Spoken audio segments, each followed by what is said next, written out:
Assalamualaikum warahmatullahi wabarakatuh. Seperti biasa, kali ini kita bertemu dalam segmen penjelasan materi.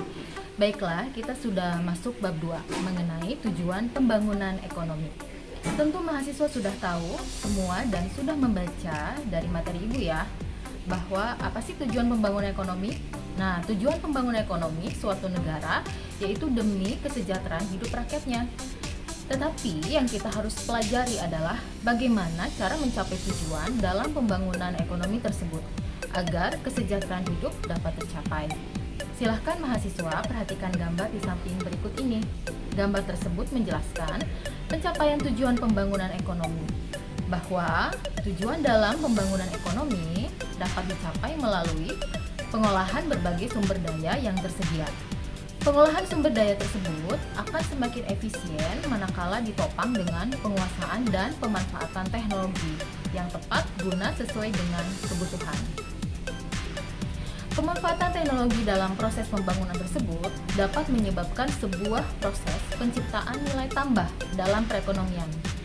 Penciptaan nilai tambah inilah yang merupakan faktor penting dalam kaitannya dengan barang dan jasa yang dihasilkan dalam perekonomian. Semakin besar nilai tambah yang tercipta dalam proses pembangunan ekonomi, maka semakin besar pula barang dan jasa yang dapat dihasilkan. Manakala barang dan jasa yang dihasilkan dalam proses pembangunan ekonomi dapat tercipta lebih besar, maka nilai PDB yang dibentuk juga akan semakin besar. Nilai PDB yang semakin besar akan semakin besar pula kemampuan suatu negara dalam mensejahterakan hidup rakyatnya. Nah, selain faktor ketersediaan sumber daya, maka keberhasilan dalam pencapaian tujuan pembangunan ekonomi juga akan ditentukan oleh lingkungan dalam proses pembangunan. Ketidakstabilan dalam lingkungan ekonomi akan menyebabkan kerentanan dalam pencapaian tujuan pembangunan. Nah, oleh karena itulah, untuk menjaga stabilitas dalam proses pembangunan ekonomi, dibutuhkan kebijakan pemerintah dalam berbagai bentuknya. Kebijakan ekonomi pemerintah ini dapat meliputi kebijakan sektoral maupun kebijakan secara regional melalui mekanisme kebijakan moneter atau kebijakan fiskal yang relevan dalam permasalahan yang dihadapi. Dalam kaitannya dengan pemilihan kebijakan tersebut, maka dapat dipilih strategi yang relevan dengan pencapaian dalam pembangunan ekonomi suatu negara.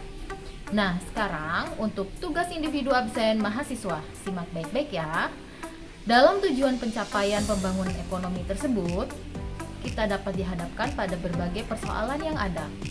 Nah, tolong mahasiswa jelaskan strategi yang dapat ditempuh dalam pencapaian tujuan pembangunan ekonomi itu apa ya? Jawabannya jangan lupa disematkan pada icon link tugas yang sudah disediakan di Google Classroom. Selamat mengerjakan!